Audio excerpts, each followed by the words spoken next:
Sandra y yo siempre hemos sido una de esas parejas que aprovechan cualquier día festivo para escapar de la rutina, y Semana Santa era nuestra época favorita. Sol, carretera y mar era todo lo que queríamos. Ese año elegimos Acapulco. Teníamos buenos recuerdos del lugar y nos pareció buena idea repetirlo. El viaje empezó tranquilo y sin prisas. Nos alojamos en un hotel sencillo cerca de la playa y solo queríamos comer bien, relajarnos y tomar el sol. El sábado, a la hora de comer, elegimos un pequeño restaurante en la costera Miguel Alemán. Era un lugar muy abierto con mesas cerca de la acera, uno de esos lugares donde el olor a comida se mezcla con el bullicio de la calle. Pedimos pescado con arroz y 2 limonadas. Todo era ligero y agradable, pero juro que nunca olvidaré lo que pasó después. Al principio solo fue un fuerte estallido que podría haber sido cualquier cosa, pero luego se oyó otro, y luego 3 más, todos rápidos y en secuencia, pero estos no dejaban lugar a dudas. Era un disparo. La calle se convirtió en un infierno en segundos. Mucha gente corrió, otros se quedaron paralizados. Hubo gritos, cristales rotos y el sonido de sillas al caer al suelo. Sandra y yo nos miramos y sin decir palabra salí corriendo, tirándola del brazo. Lo único que se me ocurrió fue entrar corriendo al restaurante, al baño. Había otras personas haciendo lo mismo. Entramos, cerramos la puerta con llave y nos quedamos allí, apretados con unas 3 personas que no habíamos visto antes. Nadie dijo nada, solo respiraba profundamente. Afuera, los disparos continuaban, mezclados con gritos de dolor y ese extraño sonido de gente intentando gritar con la voz quebrada. Cada segundo dentro de ese baño parecía una eternidad. Lo que más me impactó en ese momento, además del sonido de los disparos, fue el olor. Era como si el aire hubiera cambiado. Olía a pólvora, a sudor, a pánico. Una de las mujeres en el baño empezó a rezar en silencio y sentí que Sandra me apretaba el brazo con tanta fuerza que luego me dejó una marca. No sabíamos si los chicos iban a entrar, si iban a disparar en todas direcciones, si nos iban a confundir con un objetivo. No podía pensar con claridad, solo intentaba controlar mi respiración y no desmayarme. Nos quedamos allí durante lo que me pareció una eternidad. Los disparos se fueron apagando hasta convertirse en ruidos dispersos, luego silencio, pero un silencio denso como si el mundo se hubiera detenido. Nadie se atrevió a irse de inmediato. Nos quedamos allí escuchando, tratando de averiguar si era seguro. Después de un rato, no puedo decir cuánto tardó, alguien del grupo abrió la puerta lentamente. La escena que vimos afuera era peor que cualquier película de terror. Mesas volcadas, platos rotos, manchas de sangre en el suelo, y una mujer había caído cerca de la entrada con el brazo cubierto de rojo. Era imposible saber si estaba viva. El camarero que nos había atendido estaba agachado detrás del mostrador, su rostro tan blanco como el papel. Salimos lentamente, sin saber a dónde ir. La calle seguía vacía, pero podíamos escuchar sirenas en la distancia. Intenté mantener la calma, pero mi cabeza no dejaba de repetir la misma pregunta. ¿Cómo pudo haber sucedido esto tan de repente? Estábamos almorzando, eso es todo. Un segundo. Todo se convirtió en un caos. Al siguiente estábamos allí, tratando de averiguar si estábamos vivos o si esto seguía siendo parte de la pesadilla. La policía llegó rápidamente después, pero parecían más preocupados por aislar la zona que por dar explicaciones. Nadie nos habló, solo gritaban órdenes y apuntaban con armas, como si todos allí fueran sospechosos. Sandra y yo nos marchamos en silencio, caminando deprisa, con el corazón en un puño. Casi corrimos de vuelta al hotel, y allí solo pudimos sentarnos en la cama y mirarnos en silencio. Recuerdo que Sandra empezó a llorar de repente, un llanto suave, como si ni siquiera comprendiera lo que sentía. No sabía qué hacer. No podía consolarla ni ordenar mis pensamientos. Me temblaba el cuerpo.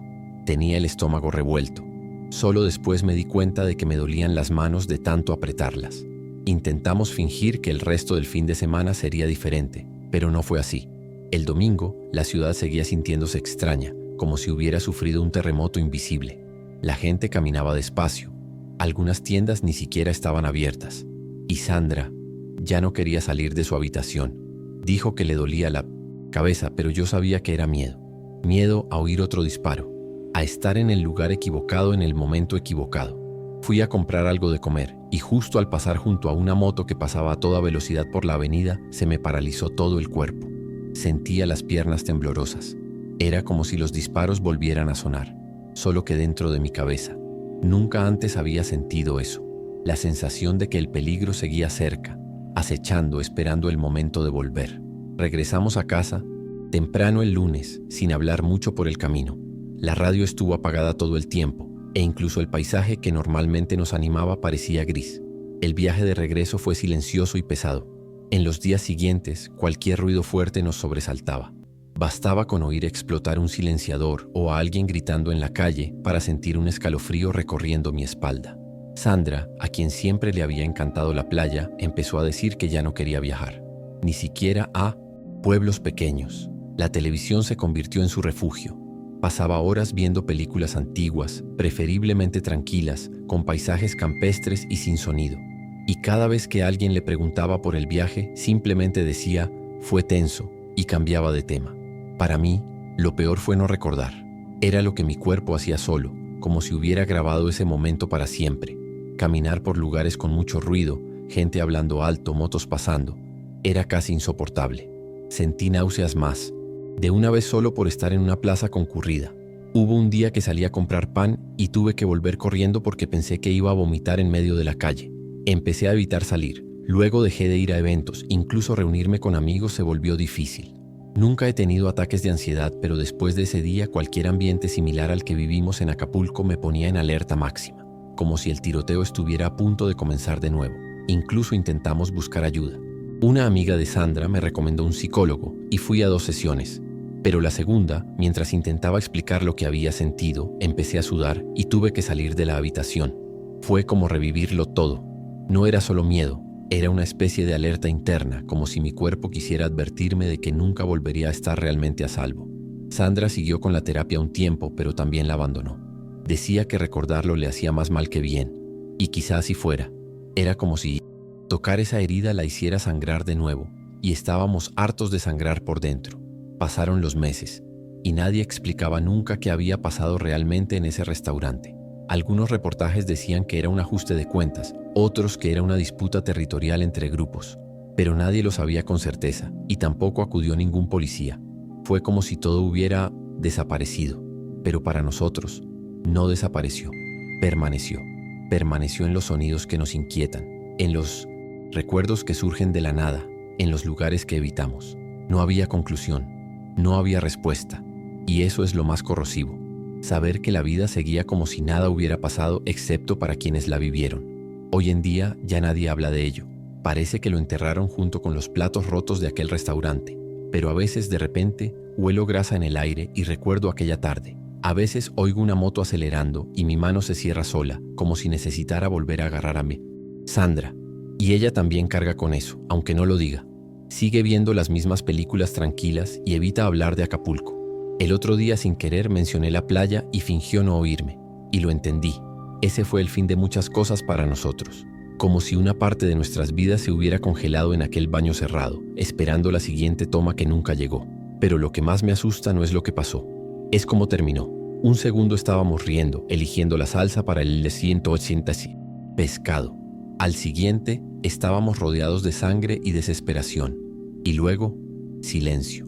Los disparos desaparecieron. Los gritos desaparecieron, las respuestas desaparecieron. Solo quedaba la sensación de que algo nos había seguido a casa, algo que no se puede ver, pero que te oprime el pecho cuando el mundo exterior se vuelve demasiado ruidoso. Nunca he podido explicar lo que realmente pasó ese día, y tal vez nunca lo haga, pero sí sé una cosa, hay miedos que te acompañan al baño y nunca se... Trabajaba en un bar pequeño, nada del otro mundo, pero había sido mi medio de vida durante casi 3 años. Se había convertido en parte de mi rutina. Madrugar, coger el autobús, llegar antes de las 11 para abrir el local, poner las mesas, mirar las botellas. Ya conocía a todo el barrio, a los vecinos, a los clientes habituales. Era un lugar sencillo pero tranquilo hasta esa mañana. Llegué como siempre, con los auriculares puestos y las llaves en la mano, pero me detuve en medio de la acera. Había 3 bolsas grandes, las negras, tiradas justo delante de la puerta del bar. El olor fue la primera señal. Era podrido, denso, un hedor que se te pegaba a la nariz. Me quedé allí parado unos segundos, confundido, y entonces me di cuenta de que una de ellas estaba entreabierta. Al ver lo que había dentro me flaquearon las piernas. Nunca olvidaré lo que vi. Eran pedazos, piernas y brazos humanos, algo que parecía parte del tórax, mutilados. Carne retorcida, algunos con tatuajes. Eran personas, personas reales. Se me revolvió el estómago y vomité allí mismo en la acera. No había nadie en la calle, solo yo, las bolsas y ese olor. Salí corriendo y llamé a la policía, apenas capaz de hablar bien. Cuando por fin alguien contestó, les expliqué dónde estaba y lo que había visto. La mujer al otro lado de la línea parecía aburrida. Me dijo que esperara, que iban a enviar una patrulla. Esperé. Unos 40 minutos después llegaron 2 uniformados. Miraron desde lejos, tomaron algunas fotos con sus celulares y tomaron notas rápidas. Sin cinta policial, sin expertos. Uno de ellos incluso bromeó sobre el olor. Me quedé allí, esperando alguna reacción. Pero solo oí un «nos encargaremos» antes de que me mandaran de vuelta. Ese día volví a casa con la cabeza dando vueltas. Llamé al dueño del bar y me dijo que no volviera hasta nuevo aviso. No dijo nada más, ni siquiera me preguntó cómo estaba. Ni siquiera un «¿estás bien?», solo silencio.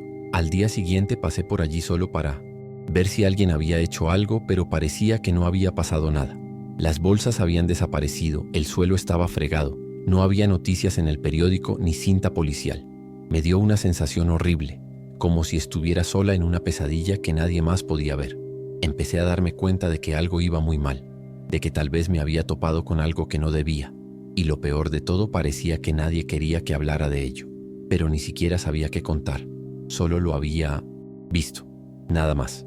Tras unos días intentando llevar una vida normal, acepté un trabajo en otro bar, en otro barrio.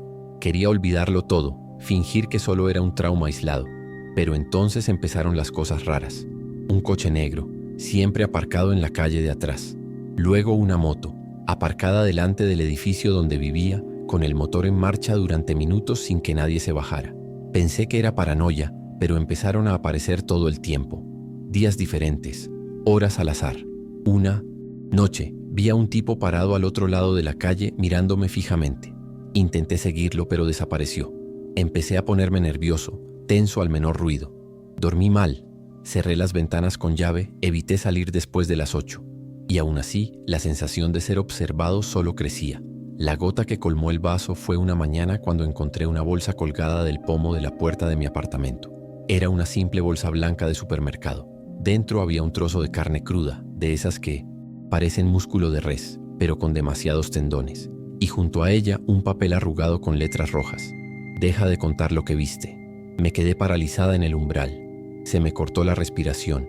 No le había contado nada a nadie ese día, excepto a la policía. Y aún así había sido cuidadosa. Sentí que se me helaba todo el cuerpo. Tiré la bolsa a la basura y pasé el resto del día con las manos temblorosas, sin poder comer, sin poder concentrarme en nada. Eso fue directo. Fue personal. Y estaba claro. Me estaban vigilando. Ese mismo día empecé a empacar mis cosas. Tomé una mochila con lo básico y me fui. Primero fui a casa de un amigo, luego tomé un autobús a otro estado. Empecé a trabajar de camarero en pueblos pequeños, sin quedarme mucho tiempo en ningún sitio.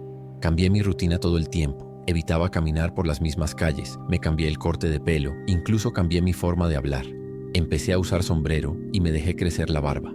Mi celular siempre estaba en modo avión. Nunca volví a usar las redes sociales. Vivir se convirtió en sobrevivir. Y sin embargo, de vez en cuando había una moto demasiado lenta, un coche sin matrícula que me pasaba demasiado despacio.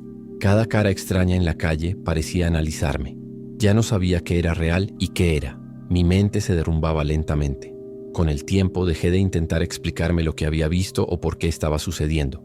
Ni siquiera sé si los cuerpos eran un mensaje para alguien o si simplemente estaban en el lugar equivocado en el momento equivocado como yo.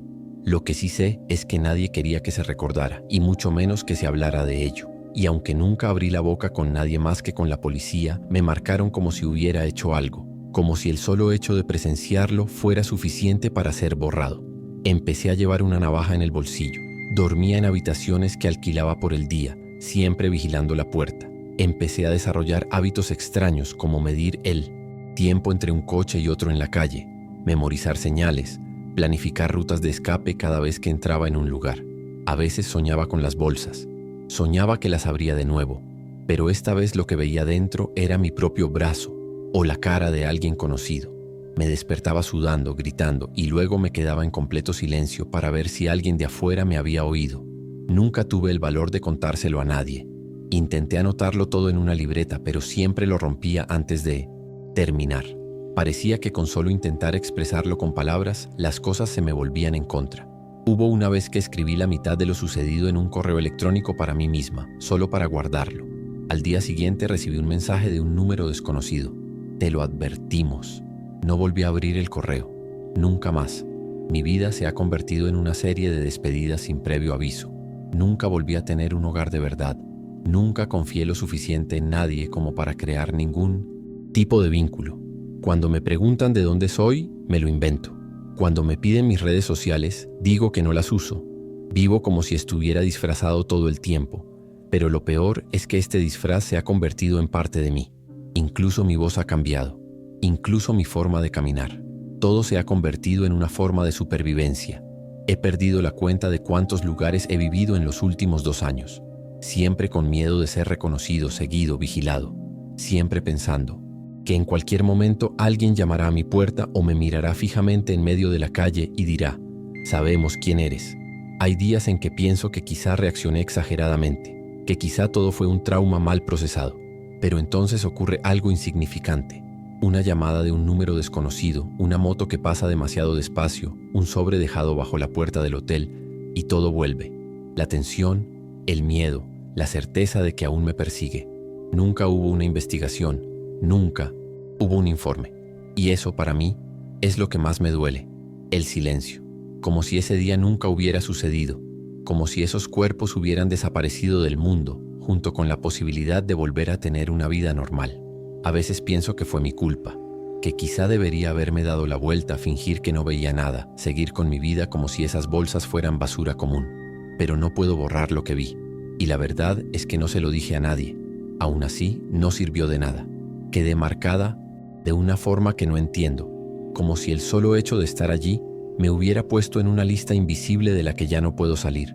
No sé qué vi exactamente, solo sé que no se suponía que lo viera, y por mucho que cambie todo, mi nombre, mi dirección, mi cara, sigue conmigo.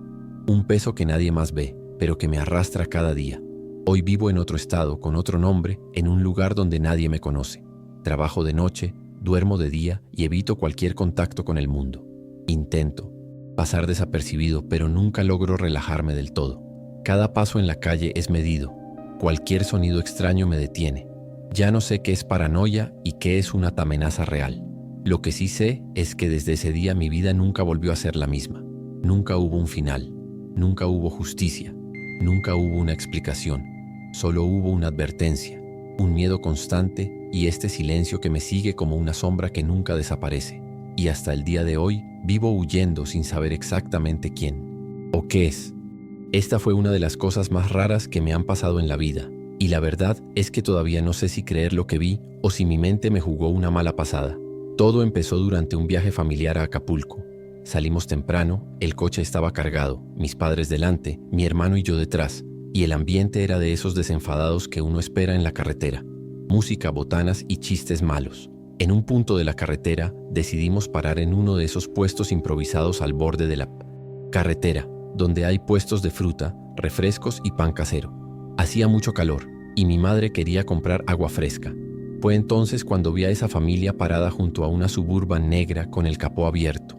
Parecían amables y el padre incluso me saludó cuando los miré. Mientras mis padres estaban distraídos en el puesto de comida, me acerqué a la Suburban para ver si podía ayudar. El padre dijo que era solo un calentamiento rápido del motor. La madre sonrió agradecida y una niña de unos 8 años con trenzas jugueteaba con un juguete colorido en el asiento trasero. Tomé una botella de agua y ayudé al hombre a enfriar la parte metálica del motor. Me dio las gracias como si hubiera hecho mucho más de lo que realmente había hecho. Todo estaba muy tranquilo. Parecían completamente normales. Charlamos unos minutos y luego seguimos nuestro camino. Lo extraño empezó un poco más tarde, cuando pasamos un control militar más adelante. Uno de los soldados nos pidió nuestros documentos y nos preguntó de dónde veníamos. Cuando se lo dijimos, nos miró con extrañeza. El soldado explicó que la carretera por la que habíamos estado llevaba días cortada por un derrumbe. Dijo que nadie debería haber podido pasar por allí desde el martes. Pensé que se equivocaba, porque habíamos cruzado ese tramo esa misma mañana, sin ningún bloqueo. Se lo dije, e insistió. ¿Estás seguro de que viniste por ahí? ¿No viste ningún desvío ni barrera? Mis padres también estaban confundidos, pero confirmaron la ruta. El tipo anotó algo en una libreta y nos dejó ir, pero con una expresión extraña, como si estuviera pensando en algo que no quería decir. Seguimos nuestro camino, pero a partir de ese momento tuve la extraña sensación de que algo no cuadraba. Más tarde, en Acapulco, volví a revisar las grabaciones de la cámara del coche. Me gusta grabar el camino, por si acaso algún día me encuentro con un video genial con un paisaje bonito. Empecé a observar el tramo donde habíamos parado a comprar agua, y entonces me quedé impactado. No había nada. O sea, el tramo estaba ahí, la carretera, los árboles, incluso el pequeño puesto al fondo. Pero la Suburban negra no estaba a la vista, ni rastro de ella, y mucho menos de la familia. Ni huellas, ni sombras en el suelo, nada. Donde en mi mente recordaba haber hablado con ese hombre y haberlo ayudado con el motor, el video me mostraba parado mirando al vacío, realmente parado, como hipnotizado con el brazo bajado y sin hacer nada. En Minot City. Ese momento estaba en shock. Vi esa escena unas 10 veces, intentando encontrar algún detalle. Un reflejo, una sombra cruzando la pantalla, cualquier cosa que demostrara que no lo había imaginado todo. Pero no había nada. El coche circulaba con normalidad y solo aparecí detenido unos segundos al lado de la carretera, sin nadie alrededor. Mis padres estaban dentro de la tienda y ninguno de los dos vio ni interactuó con la familia. Intenté razonar. Quizá había soñado despierto o había confundido algún otro momento del viaje, pero todo estaba muy claro en mi cabeza. Recordaba la voz del chico, la textura de la cálida capucha, a la niña jugando. Incluso recordaba el olor a aceite de motor. Era demasiado real para haber sido solo mi imaginación. Al día siguiente, mientras mi hermano hablaba por teléfono, mencionó sin querer una noticia que había leído. Familia desaparecida durante 3 días podría haber sido vista en un tramo cerrado de la carretera. Le pedí que me mostrara la noticia. Cuando vi la foto se me heló la sangre. Era exactamente la misma familia. El mismo hombre, la misma mujer, el mismo niño con trenzas. ¿Y el coche? Una Suburban negra. La noticia decía que habían desaparecido días antes y que la última señal de GPS había estado justo donde nos detuvimos. Ninguna pista desde entonces. No les dije nada a mis padres en ese momento. Simplemente cerré el teléfono y guardé silencio. Era demasiado para procesar. En los días siguientes intenté olvidarlo, pero fue imposible. Cada vez que cerraba los ojos, recordaba la sonrisa de la mujer, la educación del hombre, la niña fingiendo estar como si nada. Era como si hubiera interactuado con personas que ya no estaban, o peor aún, que nunca habían estado allí. Empecé a desarrollar un miedo irracional a las carreteras. Paradas que antes me parecían normales, ahora me ponían los pelos de punta.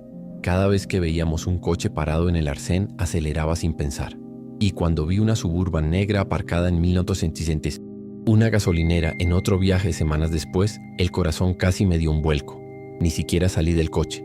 Di la vuelta y me marché sin mirar atrás. Le conté esta historia solo una vez, a un amigo al que le gustan las historias raras.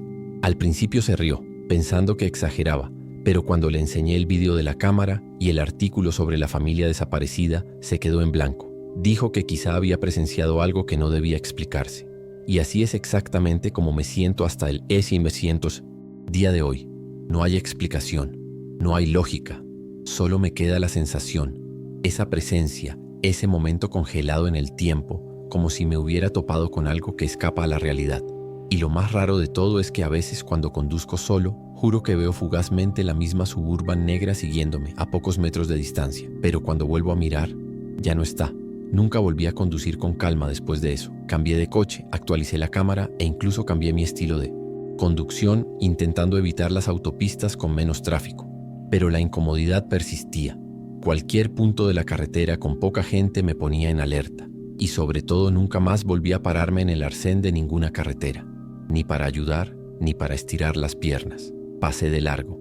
Aunque alguien pareciera necesitar ayuda, aunque hubiera un niño en el asiento trasero, no me detenía. Esa sensación de haber hablado con alguien que ya no debería estar ahí me seguía como una sombra. Y cuando veía un coche negro con cristales tintados en el retrovisor, pisaba el acelerador a fondo sin pensarlo. Hasta el día de hoy, no sé si me eligieron por alguna razón, si fue solo una extraña coincidencia o si accidentalmente me vi involucrado en algo que escapa a nuestra comprensión. He intentado explicarlo lógicamente, he buscado explicaciones paranormales, he preguntado en foros de internet. Nadie tiene una respuesta lógica. Solo me queda el silencio de la cámara, que no grabó nada, y mi memoria insistente, que jura que todo sucedió. Vi a esa familia, hablé con ellos, lo recuerdo, pero el mundo insiste en decir que no estaban allí. Hoy en día evito contar esta historia. porque cuando la cuento la primera reacción de la gente es reírse o mirarme como si estuviera loca. Así que me lo guardo para mí. Pero cada vez que me subo a un coche y miro la carretera, la recuerdo. Recuerdo el calor, el puesto de frutas, el motor caliente, la botellita de agua. Recuerdo a la niña sonriendo como si todo fuera normal. Y aún más, recuerdo la sensación de estar presenciando algo que no era para mí. Algo completamente desconectado de la realidad, pero que de alguna manera me eligió para estar allí. Nunca entendí por qué. Nunca entendí qué significaba. Solo sé que me dejó una huella imborrable. Y quizás lo peor de todo, nunca hubo una respuesta. Nunca encontraron a la familia. Nunca surgieron nuevas pistas. Solo silencio. Un vacío en el tiempo y el espacio donde ese recuerdo insiste en existir. Y cada vez que conduzco por una larga autopista, en silencio espero ver la silueta de una Suburban negra en el retrovisor. Porque en el fondo siento que aún no ha terminado. Que siguen ahí, en algún lugar del camino, esperando a que alguien se detenga. Pero nunca más me detengo. Nunca más. Nunca me gustó el mar. Siempre pensé que era hermoso desde lejos, pero no confiaba en él. Aún así, terminé aceptando un trabajo como técnico de mantenimiento en un yate de lujo. El sueldo era excelente y necesitaba el dinero. El barco pertenecía a un empresario excéntrico que exigía que alguien estuviera a bordo en todo momento, incluso cuando no lo usaba. Cuando comenzaron las alertas de huracán, pensé que evacuaríamos como todos los demás. Pero no fue así. Recibimos órdenes directas. Permanezcan a bordo, cuiden todo, este barco costó millones. Éramos 4, Diego, Renata, Félix y yo. Nadie estaba contento, pero nadie podía negarse. Y así, en medio de la tormenta, quedamos atrapados en un casco de lujo, rodeados por el odio de la naturaleza por todos lados. El huracán azotó con una fuerza que ninguno de nosotros esperaba. Los sensores empezaron a fallar, el generador se balanceó y las ventanas temblaron como si fueran de papel. Recuerdo intentar asegurar la escotilla con cinta adhesiva y tornillos mientras el agua inundaba la sala de máquinas. Renata gritó algo por la radio, pero la interferencia fue absurda. Diego subió a cubierta y nunca más lo volvimos a ver. Félix intentó bajar a la bodega con los chalecos salvavidas, pero la escalera cedió. Lo último que recuerdo fue un golpe metálico contra el casco, algo que no parecía provenir de la tormenta. Fue profundo, denso, como si algo enorme hubiera golpeado el fondo del yate. Después de eso todo se volvió negro. Cuando desperté, estaba aferrado a un trozo flotante de la estructura, rodeado de escombros y silencio. Un equipo de la Guardia Costera me rescató 2 días después. No podía explicar nada con claridad. Solo podía decir que el barco se había hundido y que no sabía dónde estaban los demás. Me trataron como a un superviviente, pero la verdad es que me sentía más como un desertor. Renata, Diego y Félix fueron reportados como desaparecidos. Nunca se encontraron cuerpos, ni chalecos salvavidas, ni restos humanos, nada. Solo partes retorcidas del casco flotando millas al norte. Durante las primeras semanas intenté seguir adelante con mi vida. Regresé a tierra firme, me mudé a otra ciudad y comencé a trabajar en un almacén lejos de la costa. Pero el mar no se iba de mi mente. Empecé a tener pesadillas extrañas y repetitivas. Siempre tenían ruidos metálicos que resonaban desde el fondo del agua, como si el casco todavía estuviera allí, siendo arañado por algo invisible. Me despertaba en entonces, mitad de la noche sudando, con la sensación de tener agua en los oídos. Y entonces llegaban las llamadas. Empezaban discretamente, siempre con un número privado. Cuando contestaba no oía voces, solo el sonido del agua, goteando, respiración apagada. Una vez juro que oí a alguien susurrar mi nombre. En otra ocasión oí claramente el sonido de cadenas arrastrándose. No se lo dije a nadie porque sabía lo que dirían, que era un trauma, estrés postraumático o algo así. Y quizá lo era. Pero lo curioso es que no pasaba solo de noche. Empecé a ver cosas, reflejos en el cristal, siluetas en los rincones, una mano mojada corriendo por la pared del baño. Pero cada vez que me giraba para mirar con atención, desaparecía, como si el mar hubiera traído algo consigo, como si hubiera sobrevivido al naufragio, pero una parte me hubiera seguido. Llegó al punto de no poder dormir con las luces apagadas. Tenía miedo de cerrar los ojos y despertar rodeada de agua. Peor aún, empecé a oler el aire marino dentro de mi apartamento, aunque vivía a kilómetros del océano. Un día encontré la puerta del balcón abierta y el suelo mojado, como si alguien hubiera entrado con los pies empapados, pero vivía en el 4º piso. Las llamadas continuaban, casi siempre a las 3 de la madrugada. Una vez contesté y oí la voz de Renata. Era ella, estoy segura. Dijo una sola frase con voz ronca y rasposa. ¿Por qué acabas de salir? Luego, silencio y el sonido de algo sumergiéndose. Fue entonces cuando empecé a pensar en volver. Sé que suena loco, pero una parte de mí creía que quizá estaba endeudado, que por alguna razón no debería haberme bajado de ese barco. Investigué la trayectoria del huracán, localicé aproximadamente donde se había encontrado la embarcación y compré un billete de autobús a la costa. Alquilé una barquita sencilla, sin avisar a nadie. Era temprano, el mar estaba demasiado tranquilo, lo que de por sí me incomodaba. Fui al lugar donde se habían visto los restos por última vez y me quedé allí, flotando, contemplando ese mar en calma como si me estuviera esperando. Entonces, sin pensarlo mucho, grité los nombres de los tres, uno por uno, en voz alta. La brisa cesó, y entonces algo emergió. Fue lento. Al principio solo burbujas en la superficie. Luego, una mancha oscura se elevó lentamente, como si el mar devolviera algo que había estado ahí abajo durante demasiado tiempo. Me congelé. No podía mover un músculo. Lo que emergió no era un cuerpo, ni un naufragio. Era una figura. Alta, deforme, parecía estar hecha de agua y óxido. No tenía rostro, pero sentí su mirada fija en mí. Y por un momento juro que los escuché a todos. La voz de Renata, la risa de Diego, el arrastrar de Félix. Como si estuvieran allí, dentro de esa presencia. Sin gritar, sin quejarse. Solo existiendo, en silencio. Y luego simplemente regresó al agua. Sin un sonido, sin una ola. Como si nunca hubiera salido a la superficie. Regresé a la tierra sin decirle nada a nadie. Nadie preguntó. Nadie se dio cuenta. Y desde ese día, todo cesó. Las pesadillas, las llamadas, los extraños reflejos. El olor a mar desapareció. Mi apartamento volvió a ser solo un lugar pequeño y silencioso. Pero sé que no fue una ilusión. Sé lo que vi. No sé si era el mar cobrando una deuda, si era culpa, si era algo más allá del entendimiento humano. Pero esa cosa me esperaba. Y cuando me fui, apareció. No me atacó, no me atrajo. Simplemente se mostró, como diciendo, ahora lo sabes. Desde Moped. Entonces todo ha estado en silencio. Pero no porque haya terminado. Estaba en silencio, como el agua antes de una nueva tormenta. Desde entonces no he sido el mismo. Hay días en que me despierto en mitad de la noche y pego la oreja a la pared, solo para confirmar que no hay sonido de agua goteando. A veces creo oírlo, pero no sé si es real o si se ha convertido en parte de mí. Me he distanciado por completo del mar. No piso la arena, no me subo a un barco, no miro cartas náuticas. El mar se ha convertido en una presencia, no en un lugar. Cada vez que paso por algo conectado a él, siento que se me revuelve el estómago, como si el fondo me llamara, como si hubiera dejado algo allí, o a alguien. Y aunque ahora todo está en calma, esta calma tiene un peso, como si hubiera una deuda pendiente. Nunca más recibí llamadas, nunca volví a soñar con mis compañeros. Pero lo que me molesta es precisamente esto, el silencio, porque el mar, cuando no habla, piensa, y siento en el fondo que no me han perdonado, solo me han dejado para después, una especie de tregua, un respiro antes de la siguiente embestida. La imagen de esa cosa emergiendo nunca se ha borrado de mi mente, y lo que más me asusta es que no sentí miedo en ese momento. Sentí aceptación, como si una parte de mí hubiera sabido desde el principio que esto iba a pasar, que nadie sobrevive al mar sin pagar un precio. Hoy vivo una vida que parece normal por fuera. Trabajo en un lugar alejado del agua, ya no hablo del naufragio y evito cualquier tema relacionado con huracanes, barcos o desapariciones.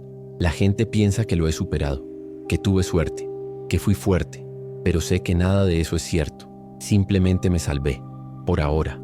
A veces todavía recibo una notificación en mi celular con un número oculto y aunque no suene, mi corazón se acelera. Nunca más la contesté, nunca más quise saberlo, porque si la contesto, volverá, y no sé si podré salir esta vez. Sé lo que vi, sé lo que sentí, y sé que hay algo en el fondo esperando. No enojado, no con prisa, solo esperando, como hace el mar con todo lo que se hunde en él. Y yo sigo viviendo, pero con la sensación de que dejé una parte de mí en ese barco, que tal vez salí vivo, pero no completo. El mar se llevó a los demás, y también se llevó una parte de mí, pero ahora está en silencio, pero ahora observa. Y cualquiera que haya sido observado por el mar lo sabe, no olvida. Ha pasado un año desde que mi hermana Paola desapareció en Acapulco. Se suponía que sería un viaje rápido, 3 días en la costa, un hotel barato y algo de descanso. Me envió una foto de la playa el primer día y luego, silencio, ni mensajes ni llamadas. Me pareció extraño, pero esperé. A veces apagaba todo para descansar, pero pasó un día, luego 2. Llamé al hotel pero nadie sabía. Dijeron que había salido de noche y no había regresado. Hice las maletas y fui ese mismo día. En la estación de Eiffel, autobuses me advirtieron que tuviera cuidado. Esta ciudad tiene agujeros que se tragan a la gente, escuché decir a una vendedora. Pensé que era una exageración, pero no tardé mucho en entender a qué se refería. Llegué y empecé a pegar carteles. Los publiqué en grupos de Facebook y fui a la comisaría. Las respuestas siempre eran las mismas. Investigaremos. Nadie investigaba nada. Vi a policías riéndose mientras guardaban mi cartel en un cajón. Así que empecé a caminar solo por la ciudad, poniendo la foto de Paola en publicaciones, preguntando por ella en todas partes.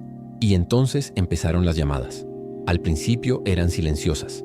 Respondía y solo oía su respiración. Luego llegaron los mensajes. Te estás metiendo donde no debes. No va a volver. Y el peor. Si quieres seguir vivo, regresa a tu ciudad. Pensé que solo eran bromas, hasta que una moto negra empezó a seguirme.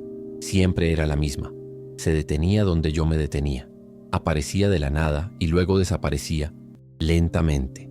Intenté fingir que era una coincidencia, que era solo mi paranoia, pero la moto estaba por todas partes. Una vez, salí a comprar agua y estaba estacionada frente a la farmacia. En otra ocasión, esperé todo el día dentro del hotel sin salir. Cuando por fin me bajé por la noche, apareció en la siguiente cuadra, lentamente, como si me hubiera estado esperando. Empecé a dormir mal. Despertaba con el corazón acelerado cada vez que oía el motor. Fue por esa época que conocí a Oscar. Apareció en una de mis publicaciones, enviándome un mensaje directo. Conozco casos como el de tu hermana. Hablemos. Era activista y había ayudado a familias con personas desaparecidas. Me encontré con él en una cafetería apartada y parecía saber cosas de las que nadie más hablaba. Hablamos durante horas. Dijo que había lugares en Acapulco donde se podía comprar el silencio, que Paola quizás se había topado con la persona equivocada o simplemente había estado en el lugar equivocado en el momento equivocado. La ayudó a rastrear sus últimos pasos, analizó las fotos, llamó a quienes podrían haber visto algo. Fue él quien me contó de la extraña casa en las afueras, donde los vecinos decían haber visto coches llegar tarde por la noche, con las ventanas siempre cerradas y rejas nuevas cada mes. Fuimos juntos, pero no había nada que pudiéramos probar. Tomamos algunas fotos a escondidas. Al día siguiente, Oscar desapareció. No le llegaban los mensajes. Tenía el móvil apagado. Fui a su casa y el vecino simplemente dijo, se fue a toda prisa anoche. Nadie lo ha visto desde entonces. Para entonces ya temblaba incluso cuando estaba a punto de salir. Tuve que cambiar de hotel, desactivar mis redes sociales y usar solo el celular en modo avión. Empecé a recibir correos electrónicos anónimos con capturas de pantalla de mis publicaciones, como si alguien lo estuviera monitoreando todo. Uno de ellos tenía una foto mía en la cafetería con Oscar. Fue entonces cuando me di cuenta. No, me estaban vigilando. Decidí ir a la comisaría otra vez, pero antes de entrar, vi a uno de los policías que se había reído de mi cartel unos días antes hablando con un hombre que se bajó de la motocicleta negra. Se dieron la mano como viejos amigos. Inmediatamente me di la vuelta y me subí a un taxi, sin saber ni a dónde ir. El conductor se dio cuenta de que estaba entrando en pánico y me llevó a una estación de autobuses. Simplemente me dijo, si quieres vivir, vete hoy. Eso hice. Tomé el primer autobús que salía de Acapulco. No pude dormir en el viaje. Llegué a otra ciudad solo con la ropa que llevaba puesta y un celular con 14% de batería. Me registré en un hotel barato, me corté el pelo y cambié mi nombre en las aplicaciones. Pasé días llorando sin saber si Paola seguía viva o no, pero algo crecía dentro de mí, rabia. Rabia por el silencio, la omisión, el miedo que me hicieron sentir. Empecé a escribir todo lo que había vivido. Creé un nuevo perfil en redes sociales y empecé a publicar de todo. Videos, fotos, nombres. Etiqueté a autoridades, periódicos, perfiles internacionales. Y como esperaba, las amenazas volvieron. Pero esta vez era diferente. Ahora ya no iba a huir. Esta vez, aunque tenía miedo, estaba dispuesta a llegar hasta el final. Expuse todos los mensajes anónimos que llegaban. Denuncié todos los perfiles falsos. La moto negra apareció 2 veces en la nueva ciudad. Grabé videos discretos y también los publiqué. Mi perfil creció rápidamente y otras personas empezaron a compartir historias similares. Mujeres que habían perdido a hermanas, madres, hijas. Algunas incluso reconocieron la casa en la foto que me tomé con Oscar. Decían que ya se había denunciado el lugar, pero que todo estaba archivado. Las autoridades locales fingieron no verlo. o fueron cómplices, lo que quizás era aún peor. Y cuanto más hablaba, más fuerte se volvía la presión. Pero el miedo ahora compartía espacio con algo que no podía explicar: la necesidad de no dejar que Paola se convirtiera en una estadística. Regresé a Acapulco 2 semanas después, sola, pero con una enorme red de apoyo virtual. Me esperaban en la central de autobuses, periodistas, incluso un abogado. Me recibieron con miradas cortantes, como si mi presencia allí me molestara más que la desaparición de mi hermana. La ciudad seguía igual, pero yo ya no era la misma. Regresé a la comisaría y pedí acceso a la investigación. No había nada, literalmente nada, ni notas, ni informe oficial. Paola había desaparecido del mundo y de los registros. Fue entonces cuando comprendí que no se trataba de negligencia, sino de borrado, deliberado. Un intento de barrer su existencia bajo el asfalto caliente de esa ciudad donde todos lo saben, pero nadie habla de ello. Desde entonces empecé a caminar con la cámara encendida todo el tiempo. Documentaba cada paso, cada rostro que me miraba, cada coche que pasaba demasiado despacio. Nunca me dejaba sola. Las redes sociales se convirtieron en mi armadura. Era como si exponerlo todo fuera la única forma de mantenerme viva. Descubrí que otras chicas habían desaparecido en la misma zona en los últimos 5 años. El mismo patrón: chicas jóvenes, turistas o residentes, siempre entre 18 y 30 años. En todos los casos nadie fue declarado culpable. Ninguna respuesta. Paola era solo una más en una lista de personas olvidadas, pero no en mi memoria, no mientras tuviera voz. Y aunque intentaran silenciarme, ya lo había entendido. Silencio era exactamente lo que querían. Un día recibí un sobre sin remitente en el hotel donde me alojaba. Dentro había una foto de Paola. En ella aparecía con el pelo recogido, sentada al fondo de una habitación mal iluminada. No sé si era un montaje o si era antigua, pero allí estaba. El reverso simplemente decía: aún respira, tú decides qué hacer. Llevé la foto a la policía, a los periódicos, a todos mis contactos. Nadie se inmutó. Dijeron que no era prueba de nada, pero para mí lo era todo. Era una señal. Desde entonces la he estado llamando a gritos, gritándole a quien quiera escucharme. Porque Acapulco no es solo mar y fiesta. También es un lugar donde las voces desaparecen si no se gritan hasta desgarrarlas. He perdido la cuenta de cuántas veces he pensado en rendirme, en huir, cambiar mi nombre de verdad, olvidarlo todo e intentar vivir como si Paola fuera solo un recuerdo. Pero entonces me encuentro mirando su foto, la última que nos tomamos juntas antes del viaje, y algo dentro de mí grita más fuerte que el miedo, porque sé que no desapareció sola. Y sé que mientras esta ciudad siga tratando las desapariciones como un secreto sucio, otros también desaparecerán.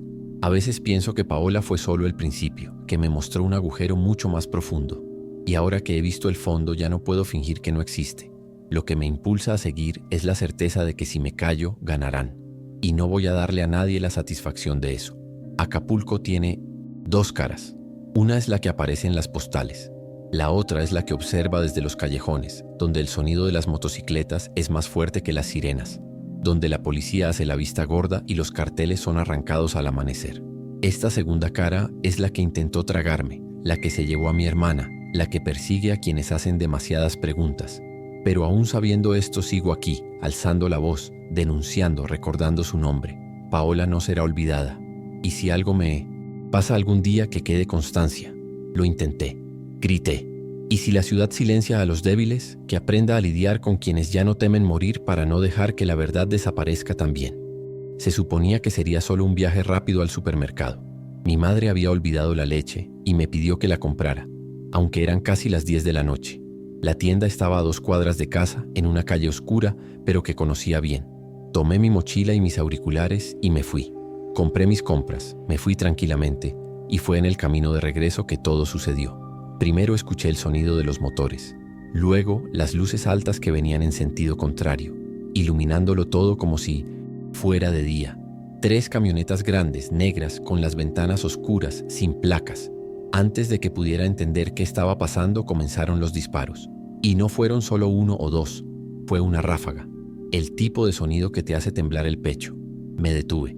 No por decisión propia, mi cuerpo se paralizó. Vi a unos encapuchados salir de sus coches, armados hasta los dientes, y abrir fuego contra un grupo de personas sentadas en una acera cerca de un restaurante. Nadie tenía ninguna posibilidad.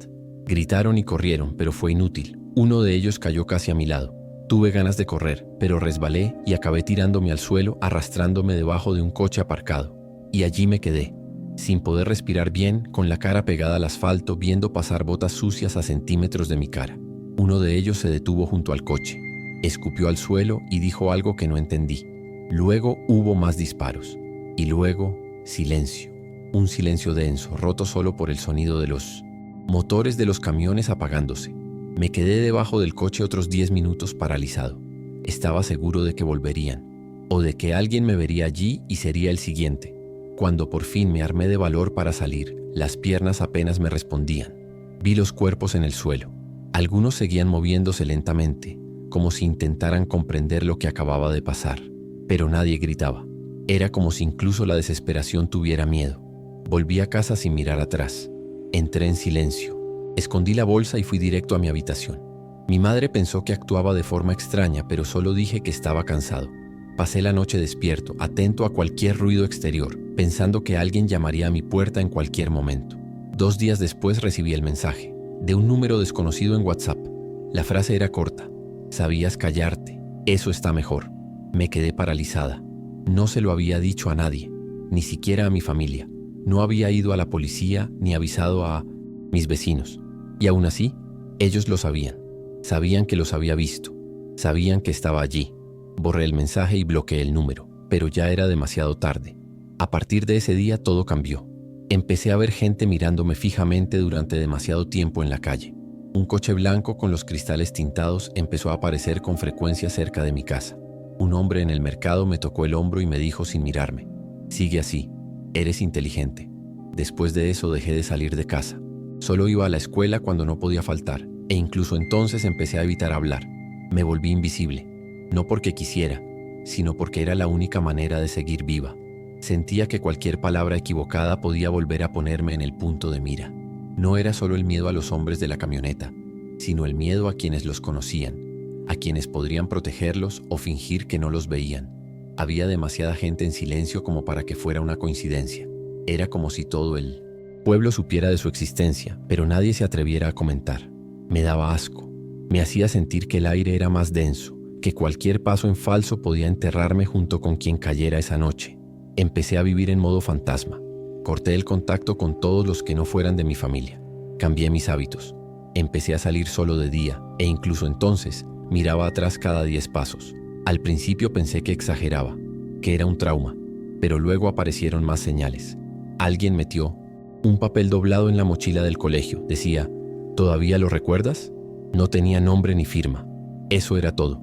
Empecé a tener pesadillas con disparos, camiones y botas, pero lo peor fue cuando desperté y me di cuenta de que estaba exactamente en el mismo lugar, con las mismas reglas, el mismo miedo.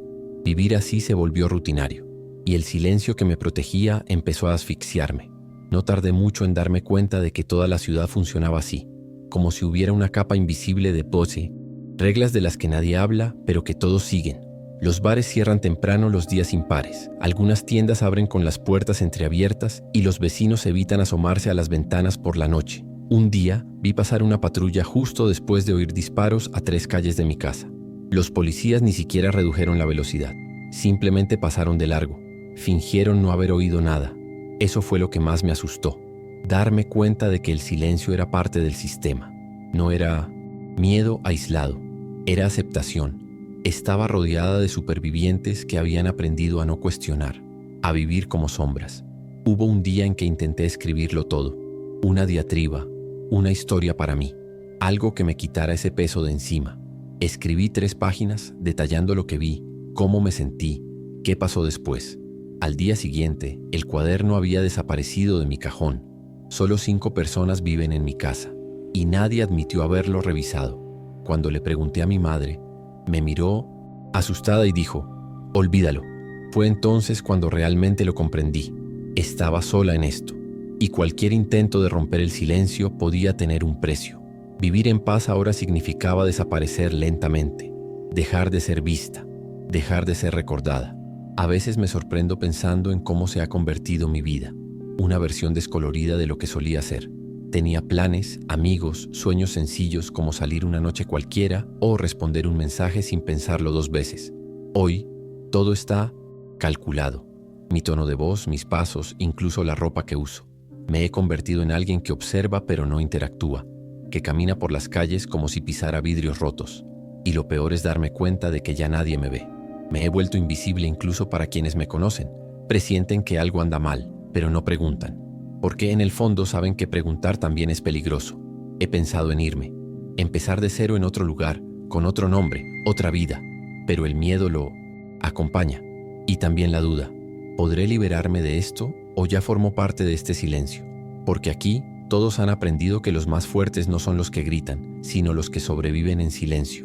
Pero vivir así es morir lentamente. Es disolverse en silencio día tras día hasta convertirse en un rostro más que se agazapa en la acera. Finge no haber visto nada y regresa a casa con un cofre lleno de secretos. Eso es lo que queda de mí. Un superviviente que no vive. Un fantasma que camina entre los vivos que eligieron olvidar. Hoy sigo viviendo así, paso a paso, en silencio, como si cada esquina fuera una prueba. Aprendí a no mirar demasiado, a no hacer preguntas y a sonreír lo justo para no llamar la atención. Todavía oigo pasar motos lentamente cerca de mi calle. Todavía recibo miradas que duran un segundo más de lo debido. Pero no reacciono, no muestro nada. Porque aquí, sobrevivir se trata de adaptarse. Se trata de aprender a no ser nada, a ocupar el mínimo espacio posible. Y, con el tiempo, esto se vuelve natural. Olvidas quién eras. Olvidas el sonido de tu propia voz hablando con firmeza. Y antes de que te des cuenta, te has convertido en parte del paisaje. Hay gente que piensa que callar es cobardía, que callar es rendirse. Pero quienes viven donde yo vivo saben que el silencio es la única opción, que hablar puede costar todo, incluso la vida. No he olvidado lo que vi. Nunca lo olvidaré. Esa noche se quedó conmigo, como una película sin final. Y quizás eso es lo que más me destroza. Saber que sigo aquí mientras otros se quedan en el suelo. Pero entendí la regla. Aquí, quienes sobreviven, aprenden a desaparecer. Y eso es lo que soy ahora. Alguien que aprendió a vivir sin ser visto. Porque a veces sobrevivir es la forma más solitaria de morir. Crecí en Acapulco escuchando historias sobre los clavadistas de la quebrada. Personas que desafían a la muerte a diario, saltando desde precipicios absurdos con solo el tiempo y el instinto como aliados. Siempre soñé con ser uno de ellos. Cuando cumplí 17 años empecé a entrenar. Pasaba tardes enteras observando los saltos, estudiando los movimientos, aprendiendo dónde pisar, a dónde apuntar. Fue entonces cuando conocí a Omar. Él ya iba un paso por delante, llevaba más tiempo entrenando y tenía una valentía que a veces rozaba la locura. Pero era buena gente, daba consejos, dirigía los entrenamientos y se reía con facilidad. Nos hicimos amigos rápidamente, hasta ese día. Caía la tarde y el sol ya empezaba a teñir el mar de dorado. Había un grupo de turistas observando las inmersiones, como siempre. Entre ellos había un extranjero alto con gorra y gafas de sol que hablaba español con acento. Se acercó y empezó a charlar, elogiando las inmersiones y preguntando sobre las técnicas. Al rato, ofreció dinero a quien hiciera un backflip con una GoPro en la frente. A todos les pareció extraño. La idea era arriesgada, sobre todo desde ese punto, pero Omar estuvo de acuerdo. Dijo que si funcionaba, el vídeo se haría viral en internet. Intentamos convencerlo de que no lo hiciera, pero ya lo había decidido. Subió, preparó todo y saltó. Pero Omar nunca regresó. Esperamos en el fondo, como siempre, a que emergiera, se sacudiera el agua y mostrara esa sonrisa de misión cumplida. Pero nunca apareció. Llamaron a buzos, registraron las embarcaciones, pero nada. Ni burbujas, ni cuerpos, ni cámaras. Desapareció. El extranjero también desapareció ese mismo día. Nadie lo vio salir, nadie supo a dónde fue. Después de eso todo quedó en silencio. La policía lo trató como un accidente. Dijeron que el mar se lo tragó, lo que a veces sucede. Pero cualquiera que conozca ese lugar sabe que no fue un salto cualquiera. Algo ese día fue diferente. Y la mirada en el rostro de Omar antes de saltar no era de emoción. Era una mezcla de miedo y orgullo, como si quisiera demostrarse algo a sí mismo. Como si supiera que tal vez no regresaría. Pasó el tiempo. Seguí entrenando, pero con una carga distinta. Los demás hablaban cada día menos de él, como si fuera peligroso recordarlo. Un año después, un día que estaba limpiando los armarios donde guardábamos nuestro equipo viejo, encontré un cuaderno escondido entre toallas viejas. Era de Omar. Reconocí la letra enseguida. Tenía notas sobre técnicas de salto, ángulos, observaciones del viento y la marea. Pero al final, casi como desahogándose, escribió algo que me dejó paralizado. Ese gringo de la grava, ese gringo espera. Lo leí unas 10 veces. ¿Qué quería decir? ¿Que el tipo no estaba allí para filmar? ¿Que él esperaba? ¿Pero qué esperaba? Me quedé con el cuaderno y empecé a prestar más atención a los turistas, sobre todo a los gringos solos, con gorras y gafas de sol. Durante meses estuve pendiente de cada cara desconocida que aparecía allí. Mis compañeros pensaron que me estaba volviendo paranoico, y quizá así fuera. Pero algo dentro de mí me decía que la historia no había terminado. Y entonces un día volvió a aparecer. La misma gorra, la misma forma tranquila de hablar, fingiendo ser un turista curioso más. Hablaba con un chico nuevo que había empezado a entrenar hacía unas semanas. Lo vi sacar una pequeña cámara de su mochila y apuntar al acantilado, como si estuviera sugiriendo algo. Se me heló la sangre. Corrí hacia ellos sin pensar. Interrumpí la conversación y me llevé al chico sin explicarle nada. Simplemente le dije: «No saltes, este tipo no es un turista». Me acerqué al hombre y lo miré directamente a los ojos. Sonrió, una sonrisa seca, casi cínica. No dijo nada. Simplemente tomó su cámara, la guardó en su mochila y desapareció entre los demás visitantes. Nunca lo volví a ver después de ese día, pero eso fue suficiente. Desde entonces he pasado mis días en Quebrada, no para entrenar, sino para observar, para evitar que ocurra otra historia como la de Omar. Algunos piensan que me he vuelto loco, otros piensan que es mi culpa. Ya ni siquiera sé qué pensar. Lo único que sé es que no puedo irme. Me quedo allí, al borde del precipicio, prestando atención a quien llegue, a quien hable demasiado, a quien proponga desafíos que parezcan demasiado simples para hacer solo por diversión. He perdido la cuenta de las veces que he impedido que niños pequeños acepten apuestas estúpidas de turistas. Algunos me escuchan, otros se ríen pensando que exagero, pero yo veo lo que nadie más ve: los patrones, las caras que vuelven disfrazadas, las cámaras discretas, los celulares grabando sin razón. Siempre hay alguien ahí intentando filmar lo que no debe, intentando llevar a alguien a la fama equivocada. Una vez vi a un tipo intentando convencer a un niño de saltar con los ojos vendados. A otro le pidieron que usara una cadena en el tobillo para impactar visualmente. Siempre hay una excusa, siempre hay un cumplido antes de la trampa. Y cada vez que esto sucede, recuerdo a Omar, su estúpido coraje, su sonrisa antes del salto. Sigo preguntándome qué pasó realmente ese día. ¿Chocó contra una roca y se llevaron el cuerpo? ¿La cámara mostró algo que nadie debía ver? ¿O ese extranjero esperaba algo más? Algo que solo ocurre cuando la víctima acepta el reto. La frase del cuaderno no se me va de la cabeza. Ese extranjero en la grava, ese extranjero espera. ¿Qué? ¿Espera? ¿Un error? ¿Un ritual? ¿Una rendición? Hay días en que miro al mar y siento que sabe algo que nosotros nunca entenderemos. Que allí, en esas rocas, no es solo técnica y precisión. Que hay un límite invisible y quien lo cruza no regresa. A veces me encuentro hablando conmigo mismo, sentado al borde de la quebrada, como esperando una respuesta del mar. He pensado en saltar allí, en el mismo lugar donde saltó Omar, solo para ver si pasa algo. Pero no tengo el coraje. Y quizás ni siquiera sea coraje. Quizás sea instinto de supervivencia. Lo que sea que se lo llevó sigue ahí. Lo siento. Hay días en que el viento sopla diferente, en que el mar se mueve como si llevara algo vivo dentro.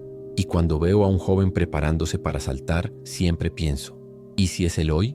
¿Y si el extranjero regresa y no hay nadie para detenerlo?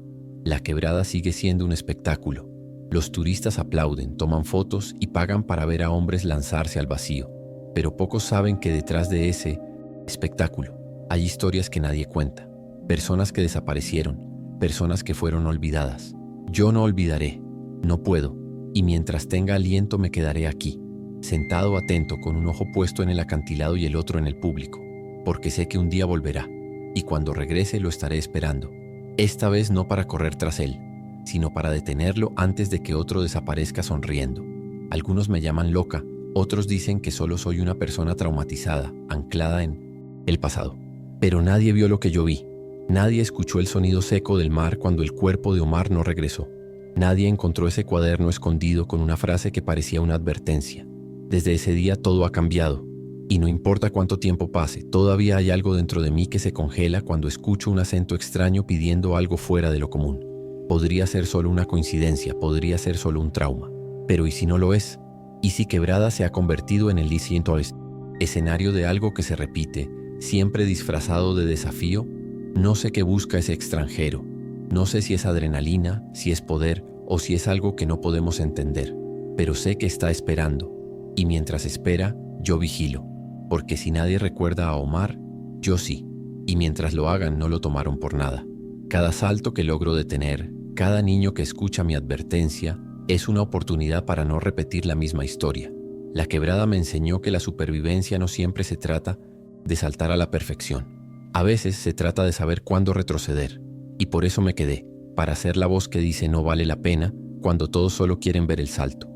Mi padre nunca hablaba de su tiempo en el ejército. Decía que era cosa del pasado, que su uniforme quedó colgado junto a los fantasmas. Cuando murió, tuve que encargarme de todo yo solo. Papeles, facturas, un viejo armario lleno de trastos. Entre carpetas mohosas encontré un sobre escondido dentro de un libro de poesía, algo que él nunca leyó. Estaba cerrado con cinta adhesiva y tenía un papel amarillento marcado como confidencial.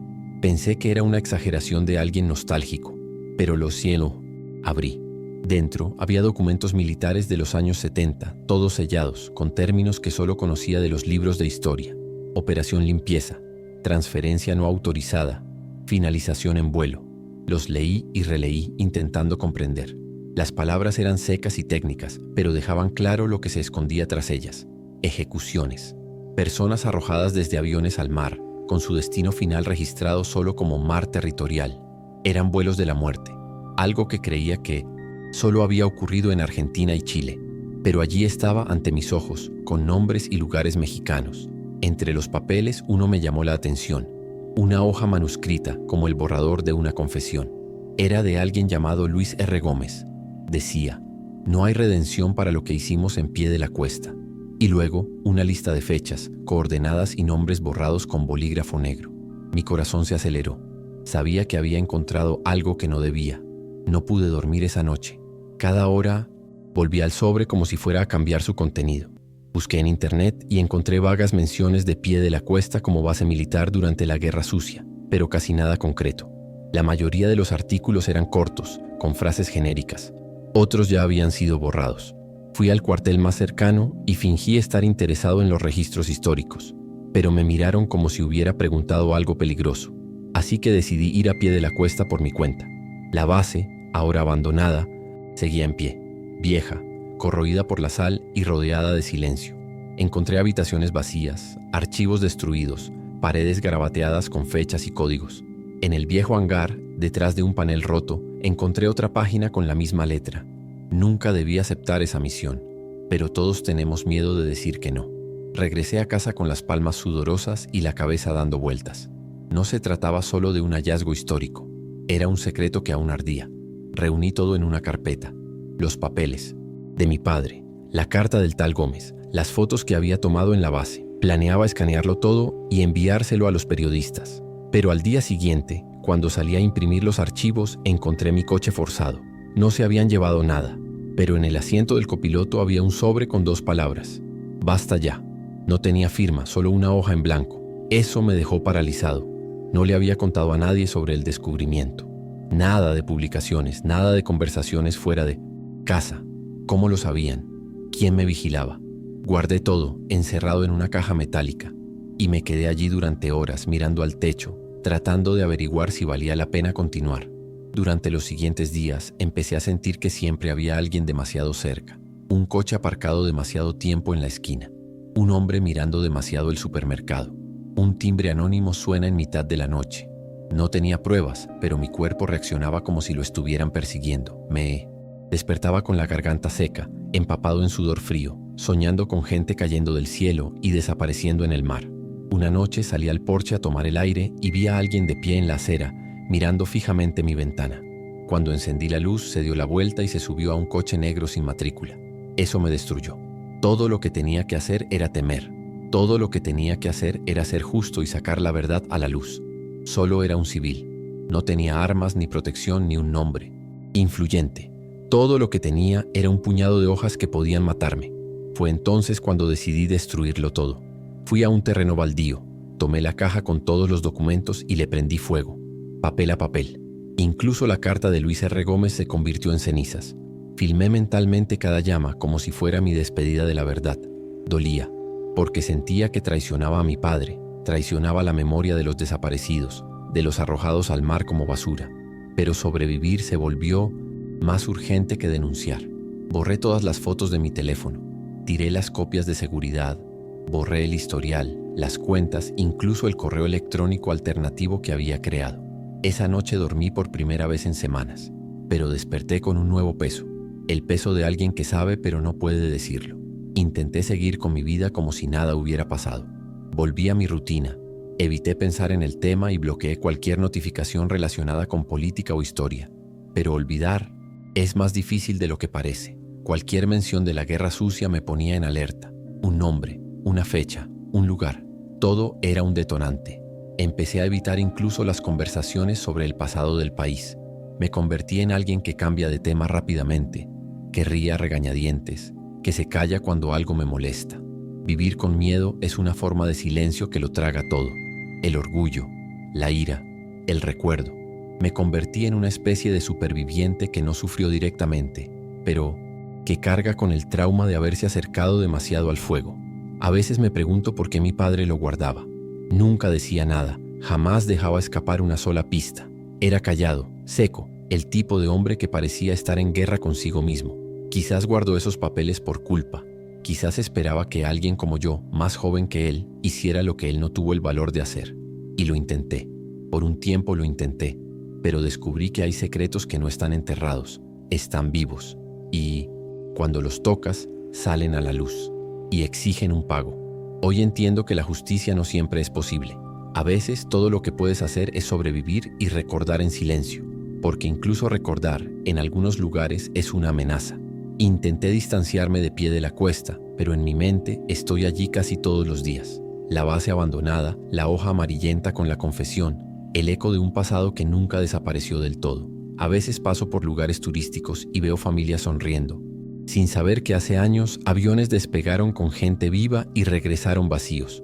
Es como vivir en un país con heridas cubiertas de asfalto. Todo parece estable, pero basta con excavar un poco para que la sangre fluya. Y aunque quemé los documentos, todavía los veo al cerrar los ojos. Todavía recuerdo el nombre Luis R. Gómez escrito con rabia, con remordimiento, como si quisiera que alguien cualquiera supiera la verdad. La vida siguió, pero de otra manera. Hoy soy más callado, más desconfiado. Miro a mi alrededor antes de decir nada. Nunca volví a escribir nada de lo que vi, pero a veces lo anoto mentalmente, como ahora, como si contárselo a alguien, aunque solo fuera para mí, fuera una forma de aligerar la carga. Ya no busco justicia. No espero que la gente lo entienda. Solo quiero seguir respirando. Y si algo he aprendido es que algunos secretos no mueren con el tiempo. Se esconden, se disfrazan y vuelven a matar cuando alguien se atreve a recordar. Y yo recordé. Y escapé por poco.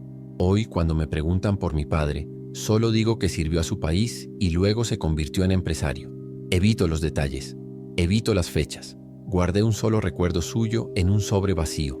El libro de poesía donde escondí sus documentos. Todavía lo conservo escondido, sin páginas marcadas. Pero para mí pesa más que cualquier expediente, porque ahí empezó todo. Y de ahí viene el recordatorio diario de que a veces la herencia que recibimos no se compone de bienes ni consejos, sino de silencio. Y el silencio, cuando es viejo y pesado, carga con historias que matan a quienes intentan hablar. No me considero un cobarde. Simplemente entendí los límites. Y los límites aquí, en este país, son estrechos y cautelosos. Ya no soy un hijo en busca de respuestas, ni un curioso que busca titulares. Solo soy alguien que vio de cerca lo que muchos fingen que no existe. Y quizás ese sea el castigo por haber abierto ese sobre, haber visto demasiado, haber comprendido desde el principio que no todos los secretos necesitan ser revelados, porque aquí, en ciertos rincones de la historia, sobrevivir ya es suficiente rebelión. Llevo 3 años trabajando como repartidor en Acapulco. Me he acostumbrado al ritmo, a los peligros, a los rincones donde no llega la policía y a los pedidos que desaparecen por el camino. Pero ese martes por la noche, algo se rompió en mi interior. Eran casi las 11 de la noche cuando recibí una entrega en la colonia Emiliano Zapata, un lugar un tanto remoto, oscuro, con olor a aguas negras viejas y farolas quemadas. El pedido era sencillo, tacos y un refresco. Al llegar, toqué la puerta de la casa indicada y nadie respondió. Esperé un rato, envié un mensaje por la aplicación, pero nada. Me giré para irme y fue entonces cuando vi, apoyada en la acera, una bolsa de lona negra, medio rota, con aspecto abandonado. Me acerqué instintivamente. tal vez pensando que pertenecía a alguien de la casa. Pero lo que vi a través de ese desgarro me revolvió el estómago. Dentro de la bolsa pude ver piel, humana, y cabello. Por un segundo pensé que era una muñeca, una broma, cualquier cosa menos lo que realmente era. Pero el olor lo confirmó. Ese olor denso y cálido que no se puede olvidar. Retrocedí automáticamente. Llamé a la policía allí mismo, junto a la motocicleta, tratando de mantener la calma. Expliqué lo que vi, les di la dirección, dije que no había tocado nada. Al otro lado, silencio. Y luego, la respuesta. Eres repartidor, ¿verdad? Esto es lo que haces. Olvídalo. Si quieres seguir vivo, olvídalo. La llamada terminó poco después. Me quedé allí, con la mano sudando en el manubrio, el sonido de la ciudad amortiguado dentro de mi cabeza. Y así fue como comprendí que hay cosas en Acapulco que se tiran en la acera como basura, pero que aún respiran. En los días siguientes intenté seguir con mi vida, pero la imagen de la bolsa no se me iba de la cabeza. Empecé a ver otras parecidas por ahí, en las esquinas, detrás de los cubos de basura, al fondo de los terrenos baldíos. Algunas estaban vacías, otras, no sé, pero lo peor eran los ruidos. De noche, al pasar por ciertas calles, oía algo dentro de ellas, como si algo se moviera dentro. Golpes bajos, arañazos apagados, respiraciones cortas. Hubo una vez que juré que oí a alguien susurrar mi nombre, justo al lado de la moto, cuando me detuve en un semáforo. Me di la vuelta y no había nadie. Empecé a dormir mal, a tener pesadillas, siempre con las bolsas abriéndose solas y caras mirándome desde dentro. Caras sin ojos, sin bocas, solo piel estirada intentando gritar, y no podía despertar. Un día, mientras esperábamos un pedido en una pizzería, hablaba con otro repartidor. Estaba pálido, con ojeras, y de repente me preguntó, ¿has visto esas bolsas negras de Zapata? Me quedé paralizada. Dije que sí. Respiró hondo y me dijo que había visto moverse una. Pensé que me estaba volviendo loca, pero otro compañero también me había contado cosas parecidas. Empezamos a intercambiar historias en susurros, como si decirlo en voz alta nos diera algo. Y quizás sí, porque unos días después pasé por la casa, donde todo empezó de nuevo, y había otra bolsa, pero esta vez no había un cuerpo dentro. Había varias caras, cosidas, como si las hubieran arrancado y vuelto a armar como una horrible máscara. Y todas parecían estar mirándome fijamente. Después de eso dejé de hacer repartos en esa zona. Empecé a rechazar los viajes que pasaban por Zapata, aunque perdía dinero. Pero el problema es que la ciudad no nos deja olvidar. En cada esquina veo una bolsa y se me revuelve el estómago. A veces no hay nada. A veces parece que hay algo dentro. Y cuando pasa una patrulla, la policía hace la vista gorda. No preguntan, no recogen, no anotan nada. Acapulco es una ciudad que ha aprendido a mirar hacia otro lado. Y ahora yo también. Vivir aquí es caminar entre cosas abandonadas como basura, pero que respiran, observan, se mueven. Solo quien ha visto una de estas de cerca entiende lo que eso significa. Hoy vivo en alerta. Me sorprendo escuchando sonidos que quizá ni siquiera existan. Me alejo de las bolsas en el suelo como si esquivara una trampa. Cambié mi número, evité hablar con mis compañeros. Algunos desaparecieron, otros siguen entregando como si nada hubiera pasado. Pero sé lo que vi, sé lo que oí y sé lo que he cargado desde aquella noche. No busco explicaciones, no se lo digo a la gente para asustarla. Solo dejo una advertencia. Si ven una bolsa negra tirada en la acera de Acapulco, no la toquen, no se acerquen y sobre todo, no escuchen. Hay cosas que no quieren ser escuchadas, solo quieren que las dejen ahí, calladas, esperando.